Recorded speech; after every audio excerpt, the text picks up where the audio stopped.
here representing the CHE, when I asked them for representation at the conference, they gladly agreed to send her, and I am sure you will have a good word, Britta, to say about the space that we have created, and that mileage that people like you would give us would help us in growing the conference and its influence in the sector.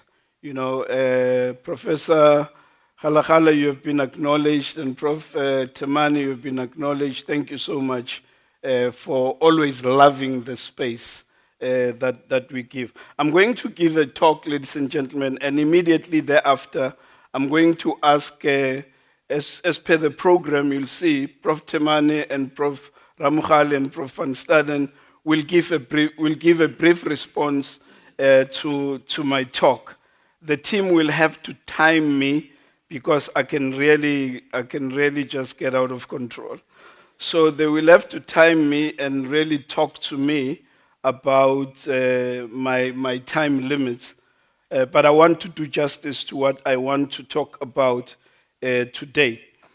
I want to talk about reimagining and recontouring higher education leadership, a quest for institutional excellence and sustainability.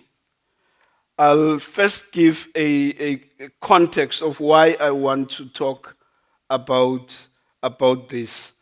My presentation today will explore the transformational implications of current challenges and crises on higher education leadership. By examining these challenges and opportunities faced by educational institutions in South Africa and worldwide, the presentation will identify the need for rethinking and recontouring leadership practices, especially in the post-pandemic era. I will argue, ladies and gentlemen, that effective leadership in higher education must adapt to changing circumstances, prioritize strategic decision-making, foster innovation, and enhance digital capabilities, and also ensure academic continuity, institutional resilience, and quality education. And that will relate to the goal number 4 on quality education of the sustainable goals. We are all aware, ladies and gentlemen, that higher education the world over has been significantly challenged on many fronts. For purposes of my presentation, I will focus on the leadership challenges that are currently facing our sector in South Africa. The pandemic has disrupted traditional higher education systems, demanding novel and creative approaches to leadership. Therefore, to navigate the post-pandemic landscape successfully, higher education leaders must reconsider their roles and strategies. Building upon the rethinking of leadership, this presentation will outline mainstream leadership discourses and counter discourses and initiatives that could assist in recontouring leadership in the post-COVID era. The structure of my presentation will look something like that. This works. Okay. Let me just go straight. I've got a lot to say, but you've got a job to time me so that I say what can be said within the time that we have. Just broadly, ladies and gentlemen, this is what I want to locate my talk within. That quality education cannot happen in isolation. And as it stands, we have many crises and challenges in the country where higher education is concerned. And I will talk about those just from what I'm saying now.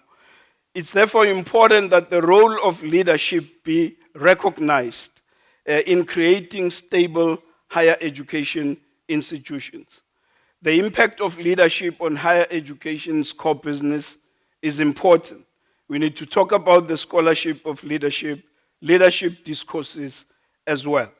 Now, What are the many challenges and crises that are currently facing our system in South Africa? Well, you will know we're dealing with the lingering legacy of COVID-19. And I won't say a lot about it because we all are dealing with that. We've all gone through that. And we know what it is that our higher education institutions are still dealing with as far as the impact of the pandemic has been on us and the system. The other challenge and crisis that our system is dealing with is the impact of a struggling economy on higher education. If you have an economy that is not growing, an economy that is not creating jobs, an economy that is not motivating other sectors of the economy to grow, and you have challenging inflationary tendencies within the system, all of these impact on the capacity of our system to provide and even sustain quality education in the country. The impact of load shedding on university operations is a big challenge for all of us. I mean, not all institutions are that rich that they can provide backup power to deal with the challenges that load shedding is providing. And therefore, these things are weighing heavy on our system, on the capacity of our system to provide quality education. The sustainability of NSFAS funding and unpaid student debt. This is a big issue. I mean, if you quantify what universities are owed across the country, it's staggering amounts of money. And now the bigger question also comes where NSFAS is concerned, that how sustainable is this NSFAS over a long period of time? You will know that currently most of our institutions are on their toes as far as what students are doing is concerned, where NSFAS is concerned. There's actually, one could literally say there is chaos in that space. And while they are dealing with the chaos, that is impacting on university operations. So the sustainability of this also comes into question, especially when you begin to see the Department of Higher Education beginning to trim funding that goes to universities and redirecting it to NSFAS. I mean, at some point there was an article, Prof, that you shared with us that the country is running out of money. You know, when a country is running out of money to finance its commitments to the citizens of the country, what do? Do you print money? No, you can't print money, because if you print money, you're creating inflationary problems within the system. And sooner or later, your inflation goes out of control and your currency becomes valueless. I don't want to quote neighboring countries which have an inflation which runs into 3 digits. So we don't want to go that path. So that raises many questions for us. The cascading effects of political instability on higher education cannot be ignored as well. If you have political instability, you obviously will have to deal with that instability cascading into higher education. We have a debilitating student entitlement culture, which is a crisis and it's a challenge for higher education in South Africa. Students seem entitled. No, they don't seem entitled. They are entitled. You're dealing with students, and students' thinking in this country, it's so unfortunate. But you can also blame it on the politics of the country. You can blame it because the entitlement that students have has a source. It doesn't happen in isolation. It's got a source. Because if you deal with politics of populism, populism will always make promises that it's not able to keep for political reasons. And when that happens, the people who suffer will be key institutions like higher education institutions. So that culture is a problem. And that culture even lends itself to criminality. I mean, look at what is happening at UKZN, the PMP campus. the destruction of property, wanton burning of property. That's basic criminality that seeps into the system because someone feels that someone owes them something. They need to give me something. It belongs to me. Most of us who are here, I'm standing here, I went to university without NSFAS. I went to university, I'm coming not even from a family that could afford my fees. But I had to think as a young boy. I had to think on my feet. How will I make this work? And my story just reads like a novel if you want to know how to make that work. And those kind of experiences develop most of us to become who and what we are, because they develop character. But if you look at what is happening within the system now, you're asking yourself, will we ever get to a point where we address the issues of inequality in the country with what is currently happening to our students or through our students? That's a talk on its own. You can invite me to your university. I'll talk about that. But you see, the other issue in the system, we're still dealing with higher education transformation. I'm going to go through with lightning speed now. Inequalities in the system. Professor Bowie talked about that yesterday, and we tried to address it, but because of time, we couldn't go into the depth of that. We have graduate unemployment, but there I put something next to it. I say, do we have in this country, ladies and gentlemen, do we have a problem of unemployment or do we have a problem of unemployability? I want you to think about it. Is it unemployment or is it unemployability or is it both? Because it's something that you cannot ignore, because while you're saying our unemployment rate is high, the people that you say are not employed, my question would also be, are they employable as well? The other question that we need to ask ourselves as universities is, how do we contribute to unemployment, or how do we contribute to unemployability? That's another talk on its own. We have governance and leadership challenges. But broadly speaking, ladies and gentlemen, I already made this point that instability in political leadership tends to breed leadership instability in key institutions. Now, let me talk a little bit. I'm not going to be there because I'm not making a political talk. But you can't ignore some of these things.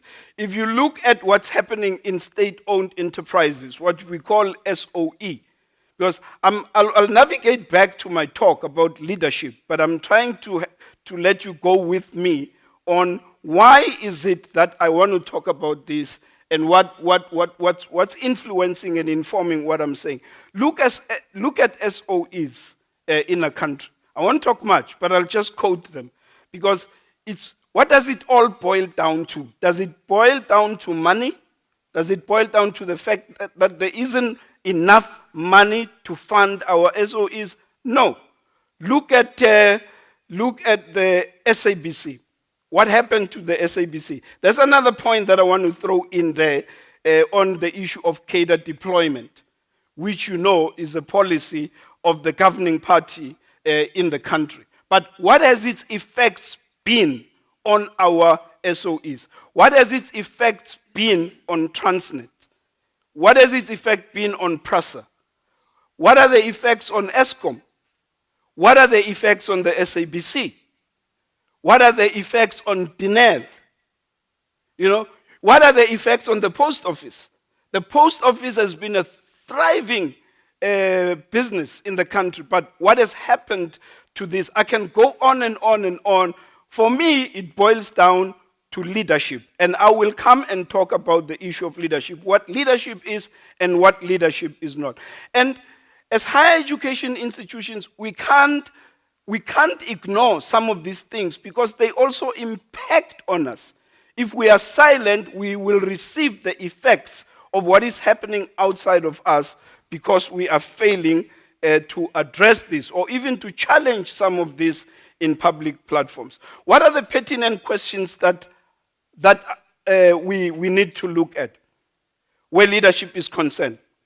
I ask a question: what constitutes good leadership?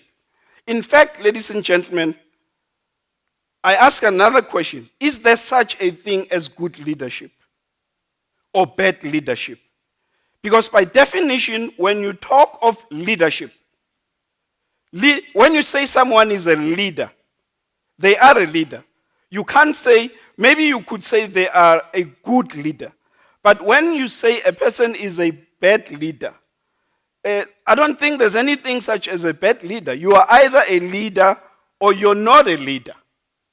Because the word leader itself means you have certain qualities that put you aside. So that can be bad because you have leadership qualities. Already you have distinguished yourself that you are not a follower, but you have traits that set you apart as a leader. I can give you a leadership masterclass at another time.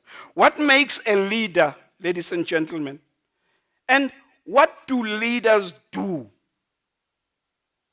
How do leaders look like? I don't mean physically. How do leaders look like? And here is this other question. Are leaders born or made? I know we used to deal with that question at high school. You know, that debate's still there. The nature versus nurture conundrum. Are your leaders born or are your leaders made? You can talk of the theories of leadership around that. But I'm not going to answer that question for you because that's not where I want to stay. What type of leadership do our higher education institutions require? And the other question is, what has the pandemic taught us about the caliber of leadership that we require? That is incomplete there. How leadership at various levels in an institution affects core institutional business. In a university, you have various levels of leadership. You have heads of departments, you have deans, you have executive leadership, and you have directors and everything. They're in leadership position. I'm going to ask you another key question that comes out of this. But we will also focus a little bit on what does research say? What is the current research around leadership issues in higher education? What we do not need as we talk about what leadership is and what leadership is not. What we do not need in our higher education at any levels of university business. Because if you have dysfunctional heads of departments, already you have a dysfunctional university. If your heads of departments don't understand the academic project of the university, or don't even understand their roles as heads of departments, and don't understand what is required of them and what they need to do to provide leadership in their spaces, they affect. You can have very good leadership at the top, but if the leadership at different levels of the university is poor, it impacts on the performance of a university. And therefore, we also need to think about what kind of people should we be bringing into leadership structures and positions of a university. This is what we don't need. We don't need leaders who put their heads in the sand and ignore the problems that are happening around them. The ostrich mindset, as it were. Isn't it? We are told that when an ostrich sees danger, it does exactly that. It puts its head into the sand and it feels it's safe, but the whole body is exposed. You see, but because the hearing and the sight is in the sand, it feels it's safe. Now, if you have leaders like that who are not sensitive to what is happening around them, who are not sensitive to the people around them, to the challenges around them, to the context around them, to the crises around them, they can't, because everything that they need to deal with the problem is in the sand. So, what do we need?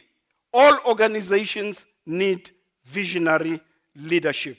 In actual fact, those of you who do go to church like I do, you know there is a scripture in the Bible that says, where there is no vision, the people perish. And that is why, every organization, every university, every institution has a vision. And out of their vision, you have a mission. And out of all of that, you have strategy. All the plans are made around that.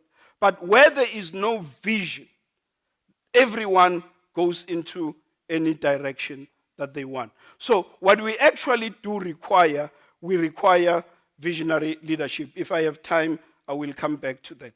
What leadership is not? Let me just talk a little bit around that, ladies and gentlemen. Leadership, how am I doing? Am I going? Leadership, ladies and gentlemen, is not a position. Let's just get that clear. Leadership is not a position. And a position doesn't make a leader. You know, you have people who love positions, but they're not leaders. And then they cause us problems in the various sections of the university. They just love to be there, but they're not leaders. Because if they were leaders, they would be here. If they were leaders, they would be here. Because what happens is, if you're a leader, you say this is an academic teaching and learning conference, you send all your staff there, and you're not going, and when they come with new ideas, you resist the ideas. I have always been doing things like this. So a position doesn't make a leader. Because you know what is often said, that when a clown goes to a palace, the palace, the clown doesn't become a king, but the palace becomes a circus. That's what happens. Because the people who go there will inadvertently change the space to represent them and their thinking. So leadership is not a science in a sense, but it's an art. And as such, it can be refined and perfected over time. So there comes that question of, are leaders born or are leaders made?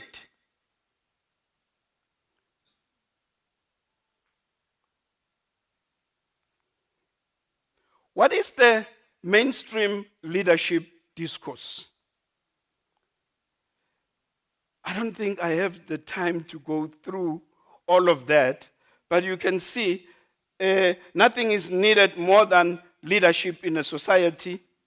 Increasing the number of women in leadership positions is something that we should be seized with. I'm not opposed to that, but I'm just saying that this is what the mainstream leadership discourse is about currently. The key research question always was, what styles or approaches to leadership are associated with effective leadership in higher education? There you can get it in Priman 2007. The difference between excellence and mediocrity. These are some of the things that we get seized with when dealing with mainstream leadership discourses. Look at that. I need to pass that, yes. Look at the discourse that the challenges to the current discourses that I've talked about are that there is a need for a new leadership paradigm. That informal or opinion leaders are a new wave of leadership that higher education leaders need.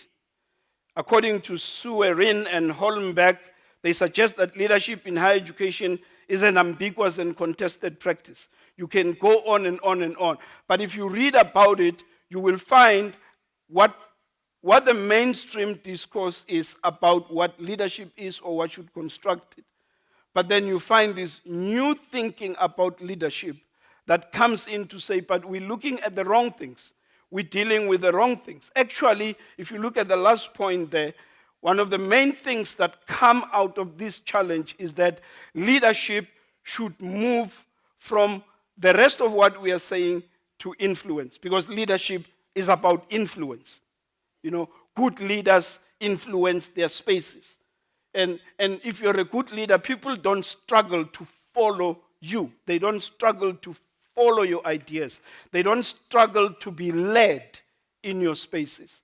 You know, and think about our system and our higher education system. I don't really want to go deep into what is happening, but you will know that in South Africa, you have issues with our institutions currently. We have issues. And these are also issues that we can't just conveniently ignore. And it's issues that we need to deal with and deal with decisively. But there is so much that it's not just dealing with one thing will not solve the rest of the problems. You see, the other problem within this space is that as things happen, Professor Van Staden, there are many good leaders within the system who are presently or will presently exit the system. And what are they modeling, or what is being modeled to the younger academics who are coming up? You know, why would I want to become I mean, in a space like this, I would ask myself, why should I be VC? Maybe let me just put it that straight. Why do I want to go there? Because what's happening crafts itself in such a way that I think that's a slaughterhouse. I mean, when you look at that, that's immediately what you think. But what I'm saying is that the consequence of that is that you have very good people, experienced leaders who understand the system, but sooner or later they have to leave. And sooner or later they become unavailable to the system. And the people who are coming up, what is there so much that would make them think that is the destination that I want to go to? Okay, these are the types and theories of leadership that I wanted to talk about, but I'm going to skip them. There's a lot I wanted to say about functional leadership, but before I'm being flagged for time, am I still okay? Barely so. Okay, I'm going to skip that, ladies and gentlemen.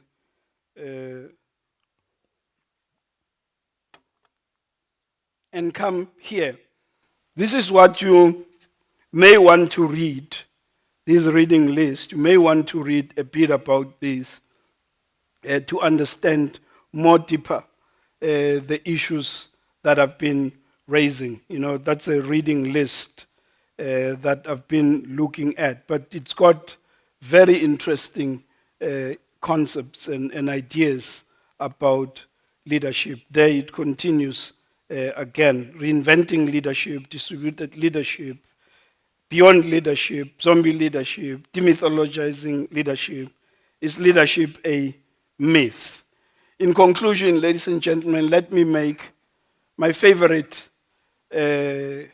quote from Shakespeare that kind of will conclude what I want to say.